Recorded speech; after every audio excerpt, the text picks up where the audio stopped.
루터교의 성화론과 그다음 오블린의 완전주의 등에 대해서 캐직 사경에 우리 교회 역사에 있어서 굵직굵직한 성령 운동에 대해서 소개하려고 합니다. 먼저 루터의 인간론을 살펴보겠습니다. 루터는 로마 가톨릭이 가르치는 낙관적인 인간론, 즉 뭐죠? 인간이 전적으로 타락하지 않고 자연적인 의의는 가지고 있었다.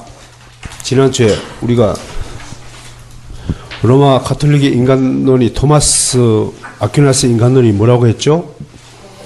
자연적인 능력에다가 초자연적인 의의가 더딥혀졌다. 그런데 아담의 죄와 함께 이 초자연적인 의의, 덧입혀진 의의만 상실했다. 그걸 우리가 낙관적인 인간론이라고 말합니다. 그런데 루터는 이 낙관적인 인간론을 철저히 배격했습니다. 특히 루터가 로마서를 주석하고 연구하면서 많은 깨달음을 얻었다고 하지요.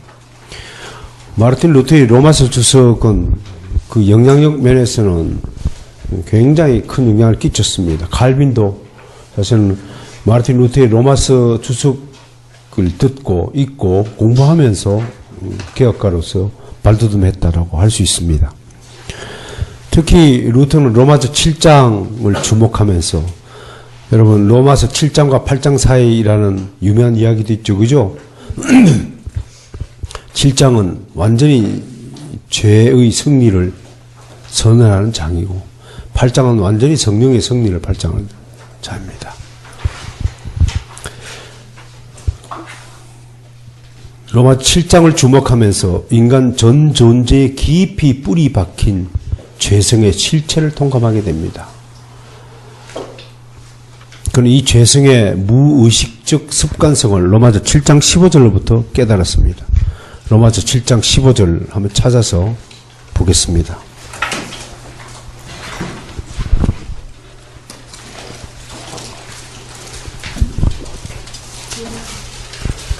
로마서 7장 15절 다 함께 읽습니다. 시작. 내가 행하는 것을 내가 알지 못하노니 곧 내가 원하는 것은 행하지 아니하고 도리어 미워하는 것을 행함이라.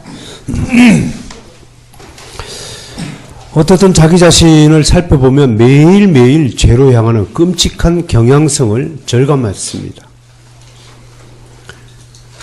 어떻든 미워하는 것만 행한다 이겁니다. 하나님이 미워하는 것만 우리는 행동한다. 그는 바울이 말한 것처럼 자아 안에 하나님 법과 죄의 법이 계속 다투고 있는 모습을 자기 안에서 발견하고 이런 죄성의 근원을 원죄로부터 찾았습니다. 이 원죄를 인류 전체에 해당한다 하여 보편적 죄 혹은 전체의 죄, 근원적인 죄라고 루터는 불렀습니다. 이 원죄로부터 자유로운 인간은 아무도 없다고 선언했고 이것으로 말미암아 짓는 모든 인간의 죄를 스스로 짓는다 해서 자죄 또는 자범죄라고 불렀습니다. 심지어 그는 그리스도의 의가 신자에게 전가된 이후에 또 그는 깊숙이 죄성이, 죄의 경향성이 여전히 존재한다고 말했습니다. 하나님의 의에 의롭다고 여김을 받았지만 원죄의 부스러기로서 죄의 잔재를 안고 살고 있다고 했습니다. 우리의 개혁신학은 루터의 이 해석을 그대로 수용하고 존중하고 따르고 있습니다. 그러므로 그리스도 안에서 신자는 의로운 자 동시에 죄인이었습니다. 다시 말해 루터에게 있어서 인간은 전적인 죄인이므로 인간 내부로부터 기대할 것이 아무것도 없다는 것이었습니다. 그러므로 인간이 죄의 그늘에서 완전히 벗어나기 위해서는 외부로부터 오는 무엇인가 도움이 절실하고 이 외부로부터 오는 의를 그는 낯선 의라고 이름 붙였습니다. 로마 가톨릭에 덧붙여진 의라는 개념이 아니라 외부로부터 오는 새로운 의, 거룩한 의, 죄성에 길들여진 인간에게는 매우 낯설어 보이는 새로운 의였습니다. 그리고 이 낯선 의는 이제 행복한 교환이라는 개념으로 발전합니다. 이 낯선 의가 어떻게 해서 주어지는가라는 것을 고민하면서 루터는 이렇게 예를 들었습니다. 사랑하는 신랑 신부가 결혼이라는 이름으로 소유에 있어서 비참한 행복한 교환이 일어나듯이 부부간에 뭐 이제 소유가 없어지잖아요. 니꺼 내꺼 없잖아요. 만약에 부부간에도 소유가 니꺼 내 있고 내꺼 있다면 그건 행복한 교환이 이루어지지 않는 형식적인 교환을 했다고 할 것입니다. 루터는 그리스도와 인간의 사이에서도 이 같은 일이 일어난다고 설명했습니다. 물론 이 교환은 루터에게는 불공평한 교환이었습니다. 그리스도의 입장에서는 불공평하죠. 그리스도는 우리를 위해 아낌없이 자신을 내어주었지만 우리는 그리스도를 위해서 아무것도 내어준 것이 없는 교환, 이걸 불공평한 교환이었지만 우리에게는 최고로 행복한 교환이 이루어졌다고 하는 것입니다. 자, 이 행복한 교환으로 낯선 의를 받아 의인으로 칭함을 받았음에도 여전히 죄 아래에서 죄인의 모습으로 살아간 이유에 대해서 루터는 바로 내주하는 죄의 개념을 들고 나왔습니다. 비록 하나님으로부터 무죄선을 받았지만 여전히 신자에겐 죄의 잔재가 내주하고 있어서 신자를 끊임없이 죄의 자리로 끌고 가는 것을 본 것입니다.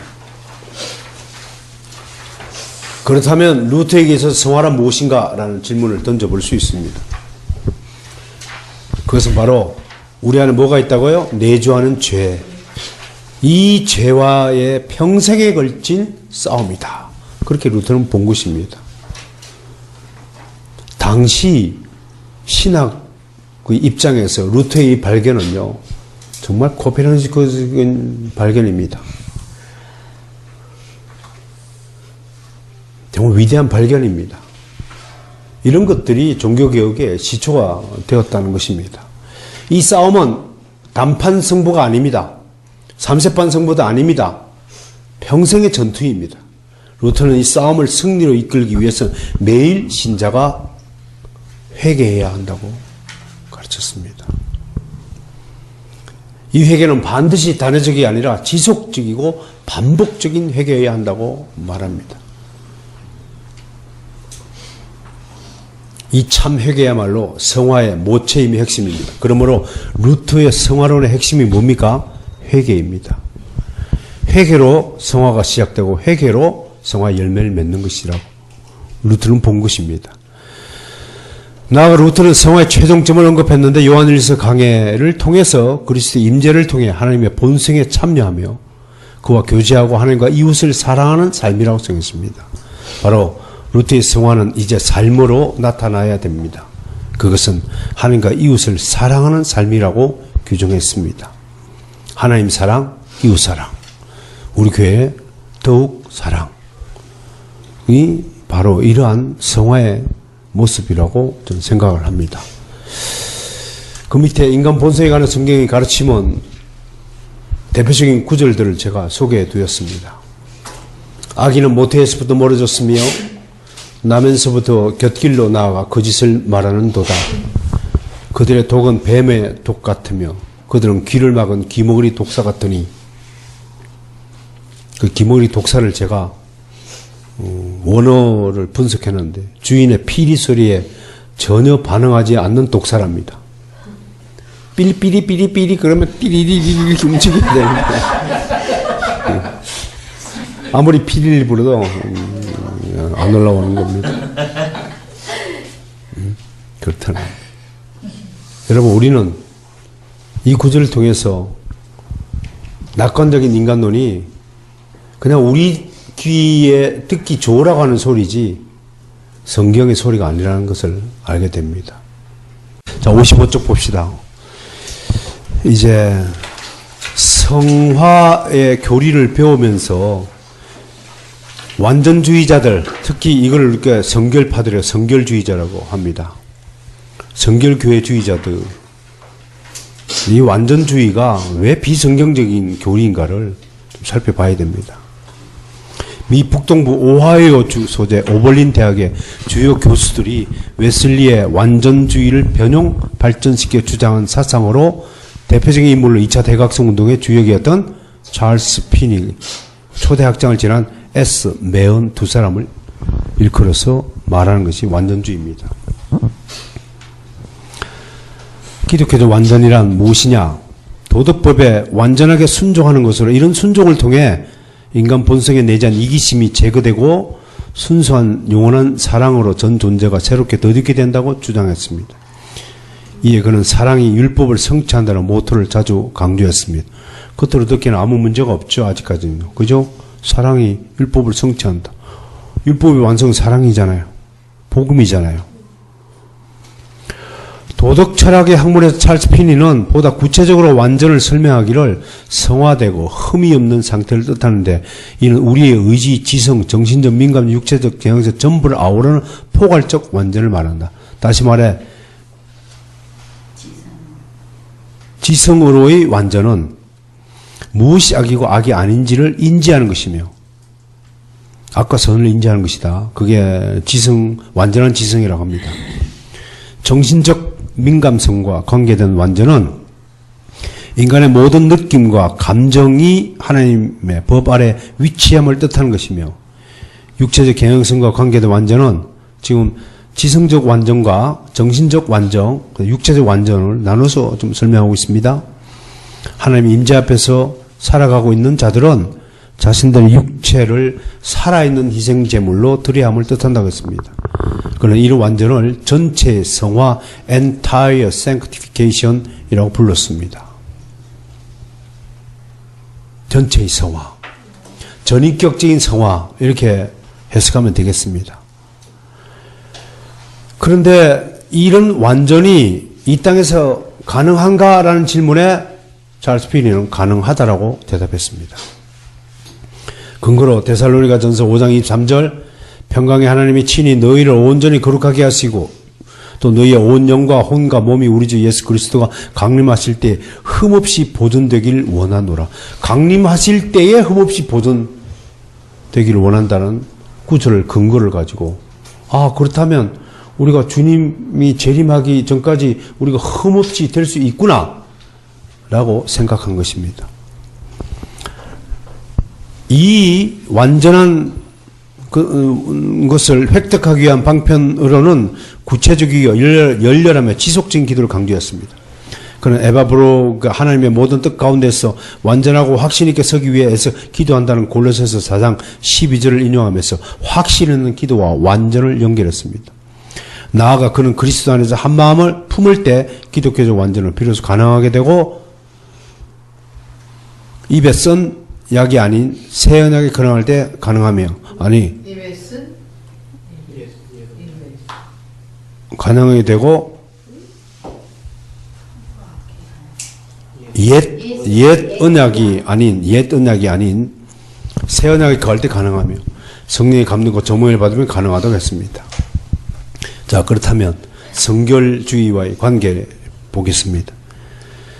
19세기 초반은 낙관적인 인간들이 팽배했습니다. 그 결과 성결에 있어도 인간의 능동적인 위치와 역할이 강조해야 됐습니다. 예를 들면 이런 겁니다. 인간이 열심히 노력하면 인간은 완전한 성결에 이룰 수 있다라는 주장입니다.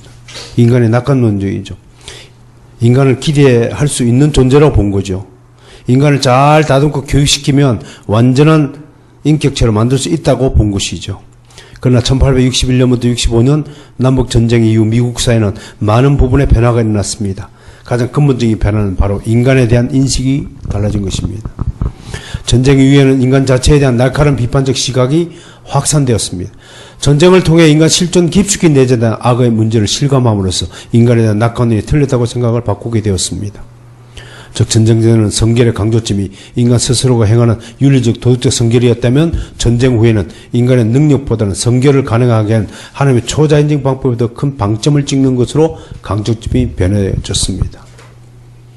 남북전쟁을 말미암아 성결주의적 완전주의가 사그라들게 되었습니다. 6.25 전쟁 때 우리 마을에 실제로 있었던 일인데요. 진짜로 주인이 그 모섬 가족, 우리 저쪽 아래 마을에 있었더니 참 잘해줬대요. 굉장히 잘해줬대요. 제 식구처럼. 밥도 같이 먹고. 그랬는데 6.25 전쟁이 났는데 모습이 같이 완장을 차더니 주인을 대나무 창으로 찔러 죽였어요. 그 재산을 다 빼앗았어요. 실제로 그런 일이 있었다면 6.25 전쟁 때에. 뭐 그렇다고 우리 집안이 뭐 악랄한 집안이다 뭐 그런 게 아니라 인간 지금 본성, 숨겨진 본성을 보는 겁니다. 저도 사람 믿으면 안 됩니다. 자기 자신도 믿으면 안 됩니다. 이게 기독교입니다. 하나님만 믿으셔야 됩니다. 내 안에 함께 내주하시는 죄를 다스리시는 내주하시는 성령님의 파워를 믿으셔야 됩니다. 그분은 내가 기도할 때 간구할 때 들어주시고 응답하십니다. 요청하지 않으면 성령님도 가만히 계십니다.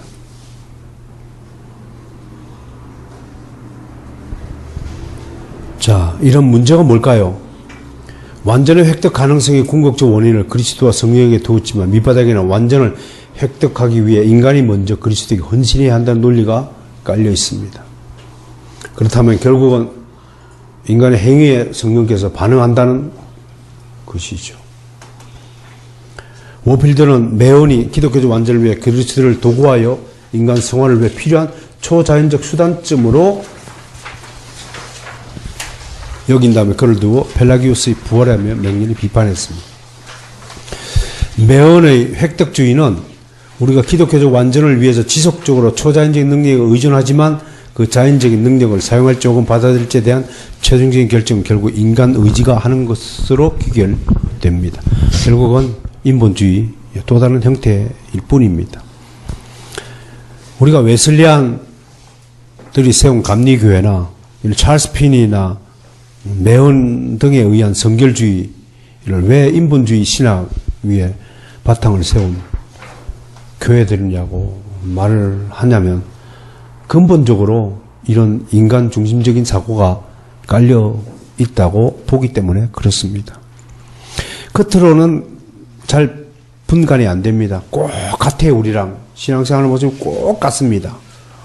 근데 결국 결정적인 순간에 전혀 다른 빛깔의 열매를 보이는 것이 이들의 특징입니다. 이게 너무 무서운 이야기입니다. 평소에 정말 점잖고 착한 사람인 줄 알았더니 돈이 한 100억 좀 생겨가지고 그것을 어떻게 나누냐는 문제를 가니까 눈이 바로 돌아가더라는 얘기가 있습니다. 눈이 바로 돌아가는 거예요. 그렇게 의지없던 동서지간에 있었대요.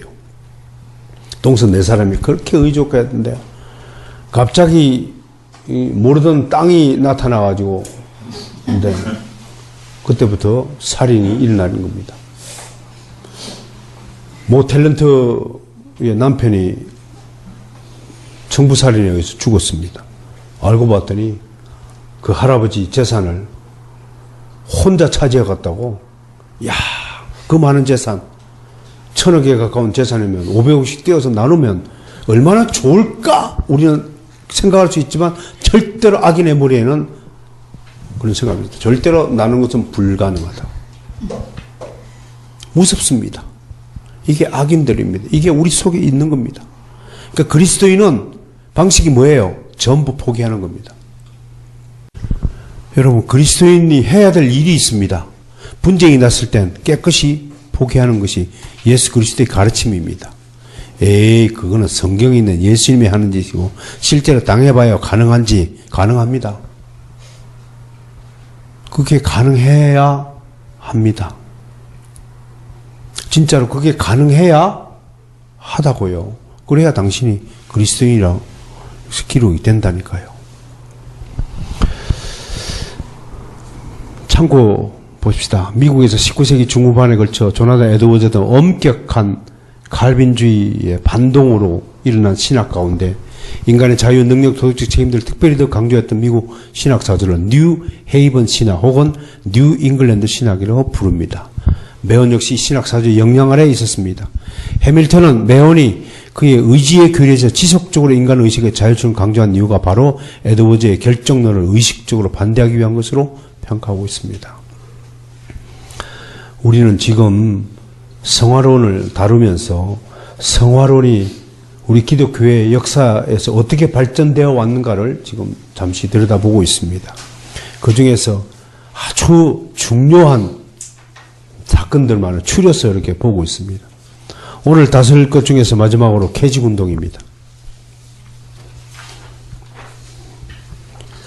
1875년 영국 북서부 캐직이라는 작은 휴양도시에서 시작되었고요. 여기는 초교파들이 다 모였습니다. 웨슬리안, 성결파, 오블린 완전주의자들, 넓은 복음주의자들, 개혁주의 등이 어우러진 초교파 운동으로 보다 더 고상한 삶, 더 하이어 라이프를 슬로건을 내걸고 모였습니다. 왜 모였냐고요? 전 세계적으로 각 시대의 그리스도인들은 자기 시대가 가장 부패하고 타락했다고 여긴다고 합니다. 이때도 마찬가지예요. 그래서 좀 더 주님의 교훈을 실제 삶에 좀 실천해보자라는 각성운동의 하나였습니다. 좋게 출발한 거죠. 의도는 좋았죠. 매우 좋습니다. 잘 보셔야 됩니다. 좋은 의도가 반드시 좋은 결과를 낳는 것이 아니기 때문에 잘 보셔야 된다고 말씀드리는 겁니다. The Higher Christian Life, 윌리엄 보드만에서 기인한 것으로서요. 고상한 기독교에 되기 위해서는 중생시 받은 신분상의 성화로부터 한 걸음 더 나아가 성령 하나님이 내리신 두 번째 축복인 전성화, 엔타이어 성화가 필요하다. 전체 부분에서 지정의 모든 부분에서 성화가 일어나야 되고 그것이 눈으로 확인되어야 고상한 기독교인이 된다고 주장한 것입니다. 고상한 기독교인. 우리 한국 교회들도 많죠. 그죠? 깨끗한 옷을 입고 또박또박 걸어서 살포시 교회 자리에 앉아서 고상한 모습으로 예배를 드리는 사람들의 모습들이 곳곳에 발견되어집니다. 그런데 그녀는, 그 장로는 교회 안에서만 그런 모습이고 집에서 가면 몸빼 바지를 바로 갈아입고 떼바닥 누워가지고 치킨 시켜 먹고 맥주나 들이키고 연속극이나 보면서 코를 그냥 대자반을 자는 사람으로 변해집니다. 캐직 운동으로 말미암아 고상한 그리스도인들의 실제 모습이 나중 결과적으로 이렇게 귀결되었습니다. 대표적으로 제임스 엘드 커밍, 에반 홉킨스, 핸들리 모울, 프레데릭 메이어 등이 있습니다. 메이어라는 이름은 많이 들어봤을 겁니다. 많이 좋은 명언들을 많이 남겼다고 기록되어 있습니다. 영국에서 시작된 이 운동 미국에 상륙하여 이제 복음주의권에 큰 영향을 끼쳤는데 특별히 무디 성경학교 관계자 드와이트 무디 잘 아시죠? 5만 명 전도했다고 복음주의권에서 막 하는데 그 5만 명 전도했다는 근거를 대라면 한 명도 못 대지 못합니다. 정말 웃기는 사람들이에요. 여러분, 전도한 게 중요합니까? 영혼을 구원한 게 중요합니까? 나는 지금까지 그럼 10만 명도 전도했어요. 내가 전도한 사람이 예수를 믿는지 안 믿는지 그건 내가 몰라요. 몇 명 됐는지.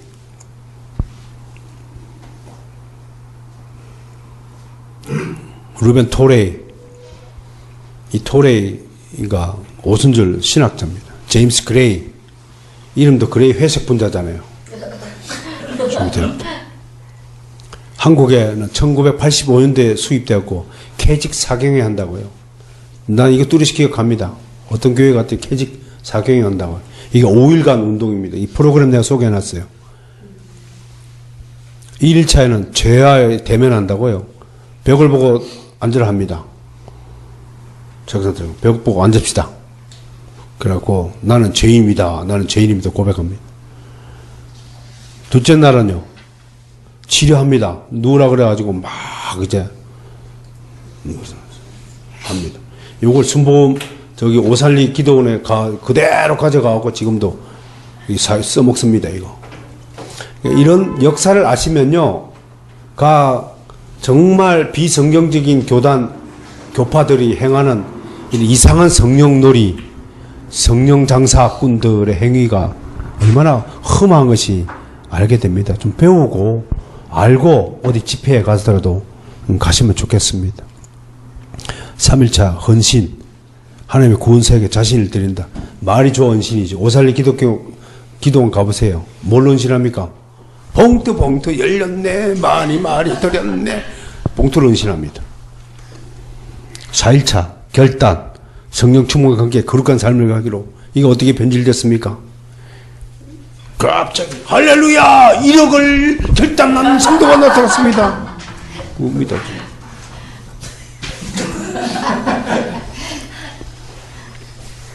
5일자 선교 요청, 행동을 요청, 봉사와 전도사, 세계 선교의 필요성을 요청한다. 이분들이 입에 막 전도, 세계 선교 입에 붙었습니다. 선교를 위해서 헌신합시오. 막 전도해야 됩니다. 막.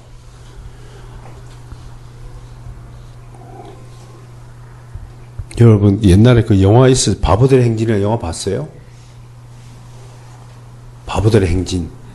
최인호 소설 제목을 해서 기억납니까? 이 세대 차이 나네 정말. 고래사냥 보셨어요? 산포 가는 길은 다 바보들 이야기입니다.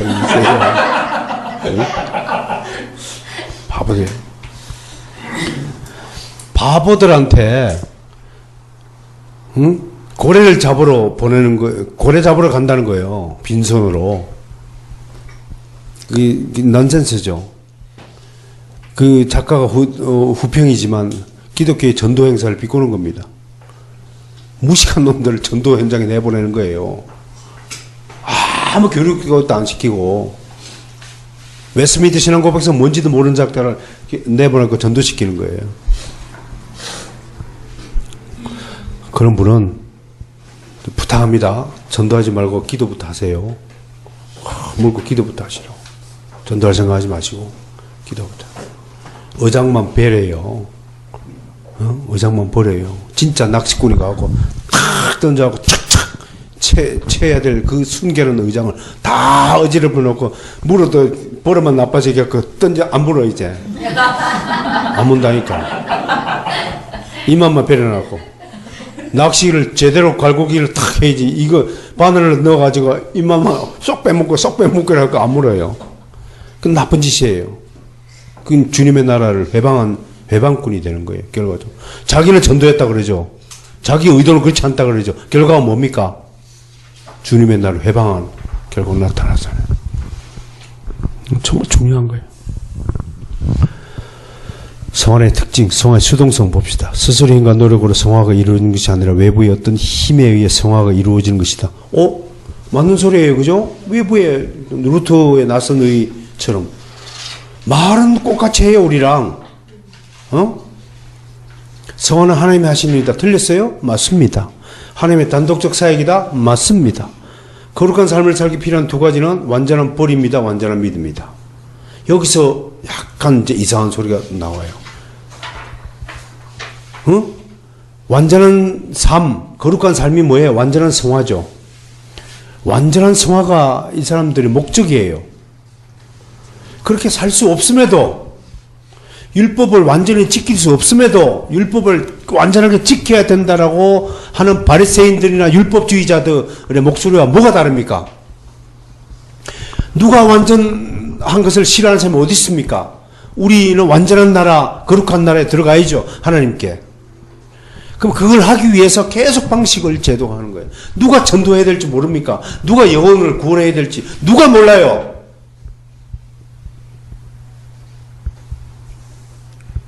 버려라. 내버려두라. 하나님께 그냥 내버려두라. 인간 행위로는 하나님의 거룩한 행위에 절대 되돌아올 수 없다. 그 만든 구호가 뭐예요? Let go. Let God. 가도록 내버려둬라. 포기하고 놓으라. 하나님이 하시기에 나를 그냥 하나님 앞에 내버려 둬라. 라고 주장한 겁니다. 어유, 겉으로 보기엔 굉장히 수준 높은 영적인 스피리추얼 보이스예요. 영적인 보이스. 오, 그렇네. 하나님 앞에 내려놓고 하나님께 다 내려놔라. 어떤 책에 우리 내려놓기라는 책이 있었죠. 응? 그런 책들이 다 이런 부류들과 아류들입니다. 사실은. 내려놓자. 홉킨스가 이렇게 얘기했어요. 만약 당신이 자신의 생활을 위해 노력하고 애를 쓴다면 그것은 당신 고유의 힘을 쓰는 것이다. 그것은 당신을 하나님 앞에 내려놓지 않은 것이다. 앤드류 모레이. 만약 당신이 빈 그릇처럼 당신 자신을 포기하고 하나님을 믿는다면 하나님이 당신의 빈 그릇을 채워주실 것이다. 그래서 하나님만 할 수 있는 그의 고유한 일이다. 이게요, 자세히 들여다보면 불교의 선도하고 꼭 같습니다. 불교의 구도성들도 항상 이런 방식을 독과합니다. 마음을 비워라. 저 눈에 보이는 꽃은 허공에서 피었다 지는 것이다. 실체가 없는 것이요. 마음을 비워. 허공에다 네 마음을 띄어놔. 걸어놔. 마음을 다 내려놔. 욕심을 비워라. 다 구도적인 것이고 선적인 것입니다. 이제 비판해 볼까요? 웨슬리안주의자들도 캐직운동은 지나치게 칼빈주의적이다고 또 공격했어요. 또 이분들은 모필드의 평가를 듣습니다. 시작. 성화의 수동성만을 강조한 개식운동은 마치 행동보다는 묵상의 강조점을 둔 경군주의의 아류쯤이다. 만약에 모필드가 한국에 살았으면 뭐의 아류라고요? 북한산 수도성주의의 아류라고 말했을 것입니다. 제 패커는요, 개직신학이 말하던 성화의 사역은 하나님의 사역만큼은 100번 동의하지만 신자의 성화는 능동성을 함께 갖춰야 한다. 개직사경은 뭡니까? 인간의 역할을 완전히 포기하는 겁니다. 개혁주의는 하나님의 주권을 인정함과 동시에 인간의 책임도 강조합니다. 그래서 두 망원경으로 쳐다봐야 된다고 제가 강조하는 겁니다. 그럼에도 개직사경회가 우리에게 남겨준 본받을 점이 하나 있습니다. 개직신학의 영성 추구에 대한 열정만큼은 분명히 본받아야 합니다.